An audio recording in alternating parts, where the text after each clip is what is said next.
안녕하세요. 존버개미 존입니다. 오늘 같이 볼 종목은 상상인입니다. 처음에는 별 생각 없이 이 종목이 싸다고 해서 들어갔는데 영상을 찍으려고 준비하다 보니까 이런 종목을 가지고 있는 것 자체가 제 돈한테 좀 미안한 것 같아서 이 종목은 좀 많이 떨어졌지만 손절을 하려고 합니다. 여러분도 저같이 이렇게 기업에 대해서 잘 알지 못하면은 겉으로 보기에 괜찮아 보여도 이렇게 안 좋은 상황에 마주할 수 있다는 사실을 여러분께 말씀드리고 싶어서 오늘의 종목을 상상인으로 골라봤습니다. 상상인은 보시는 바와 같이 이렇게 매출 비중 추이를 보면은 저축은행업이 절반 이상을 차지하는 것을 볼 수 있습니다. 금융업을 통해서 들어온 것을 알 수가 있죠. 요즘에 점점 종목을 공부하다 보니까 시야가 좀씩 늘어났는데 금융기업들의 특징이 좀 있어요.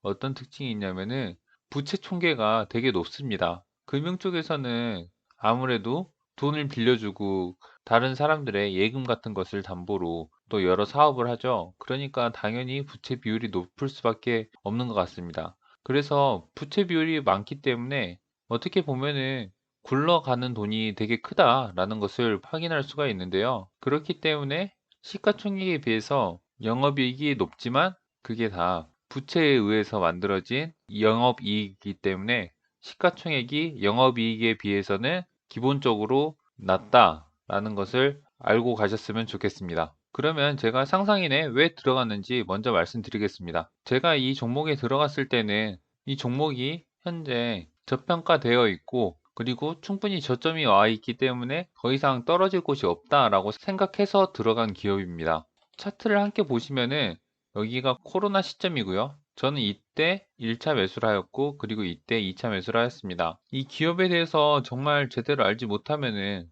이런 일을 겪을 수밖에 없을 거예요. 지금은 지난주에 증시가 크게 빠질 때 악재 뉴스가 같이 나왔거든요. 그러면서 같이 주가가 많이 빠져서 좀 수익률로는 많이 물려 있는 상황입니다.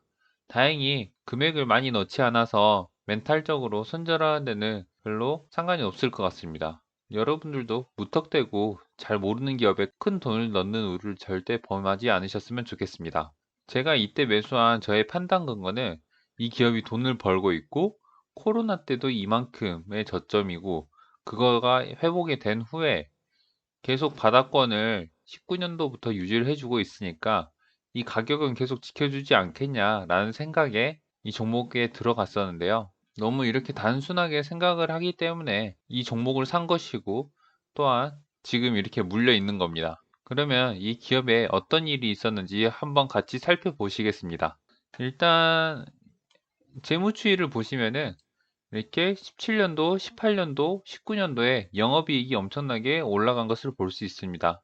그렇단 말은 17년도, 18년도, 19년도에 영업이익이 올라간 만큼 주가가 많이 상승을 했을 것이다 라고 예측을 해볼 수가 있는데요.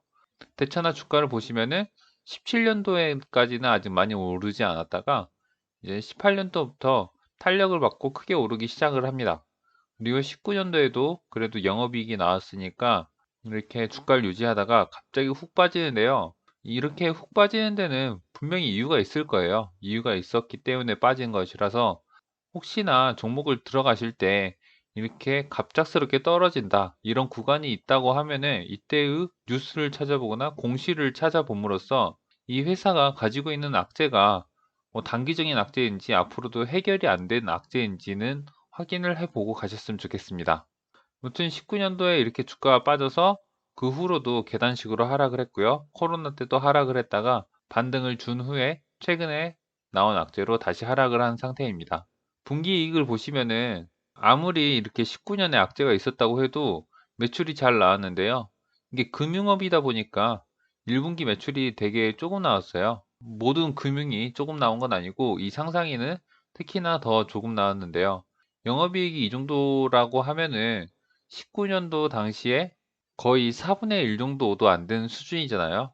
그러니까 19년도에 이 정도의 주가가 유지되었다 하면은 20년도에는 영업이익이 이 정도니까 결코 싸지 않은 금액이다라는 것은 이제는 누구나 아시겠죠.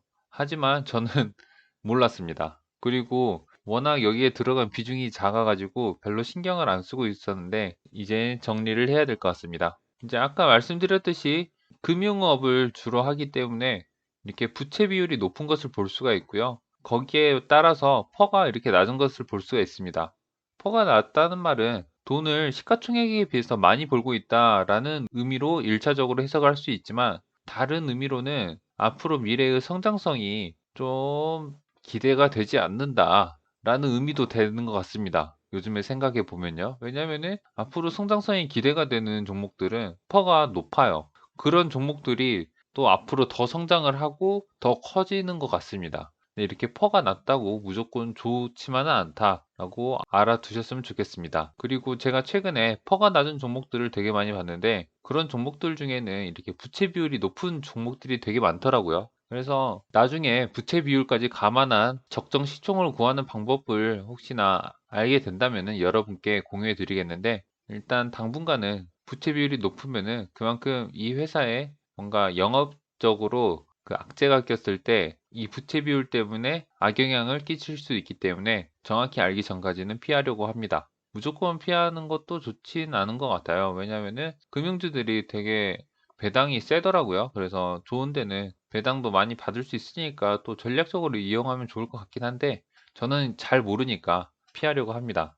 그럼 이 회사에 무슨 일이 있냐? 그게 이제 오늘의 포인트인데요. 아마 아실 분들은 아실 거예요. 역시 종목은 사전에 어느 정도 조사를 한 후에 이 종목에 투자해도 될 만하다라는 판단은 본인이 알아서 하고 들어가는 게 좋을 것 같습니다. 괜히 싸다고 들어가서도 안 되고, 이게 오른다고 해서 따라 들어가셔도 안 됩니다. 본인이 철저하게 분석을 한 후에 괜찮은 가격이다, 그리고 앞으로 여기서 가격이 오르면 어떻게 할 거고 가격이 빠지면 어떻게 할 거다 정도의, 구체적이진 않지만 어느 정도의 투자 방향을 정하고 가는 게 좋지 않나 싶습니다. 네, 기사를 한번 같이 보시겠습니다.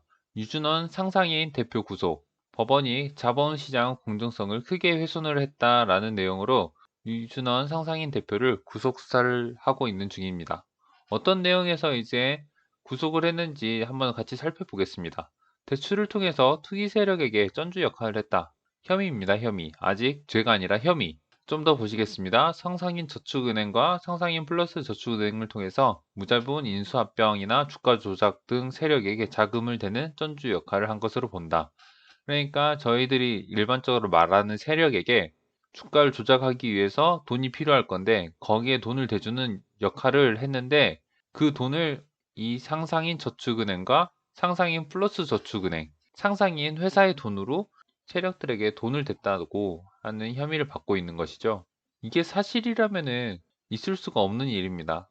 죄죠, 죄. 좀 더 내용을 보시면은 한 개 기업에 전환사채 등을 담보로 대출해줬다. 그러니까 한 개의 기업이라는 곳에 전환사채를 받고 대출을 해줬는데, 이 전환사채도 문제가 있는 전환사채라고 합니다. 왜냐하면은 한 개 기업이 전환사채를 발행을 했는데 이걸 공시를 하지 않고 전환사채를 발행을 했고, 상상인은 그 공시하지 않은 사실을 알면서도 대출을 해줬다라고 말을 하고 있습니다. 이렇게 전환사채를 공시를 하지 않는 것은 이렇게 여기서 나왔지만 완전한 부정거래입니다. 왜냐면은 전환사채는 주주들에게 되게 큰 이슈예요. 그 회사가 추가적으로 빚을 내는 거니까 이게 뭐 좋은 곳에 쓰이지 않는다면은, 특히나 망하려고 한 기업이 전환사채를 발행해서 뭐 새로운 회사를 설립한다, 그런 식으로 루머를 띄워서 주가를 조작하는 경우도 되게 많이 있기 때문에 이런 공시는 무조건 해줘야 되는 겁니다. 그래야 주주들이 피해를 안 보는데, 그런 것들을 어기고 주주들에게 피해를 주는 행동인 거죠.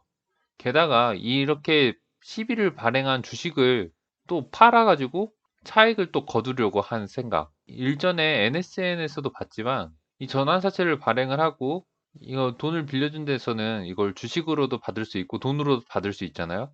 근데 주식으로 받은 후에 이거 주가를 띄어서 판다면은 엄청나게 큰 이익을 볼 수가 있잖아요. 그런 식의 행동을 하려고 한 것으로 의심이 된다고 합니다. 그렇게 하게 되면은 주주들, 그 주식을 가지고 있는 그 회사에 투자를 한 주주들은 명백히 피해를 받는 사람들이 되는 거죠. 그리고 또 유준원 상상인 대표가 구속된 것뿐만 아니라 또 이 회사의 박 변호사라는 사람은 주식을 대량 매입해서 주가 방어를 해줬다고 합니다.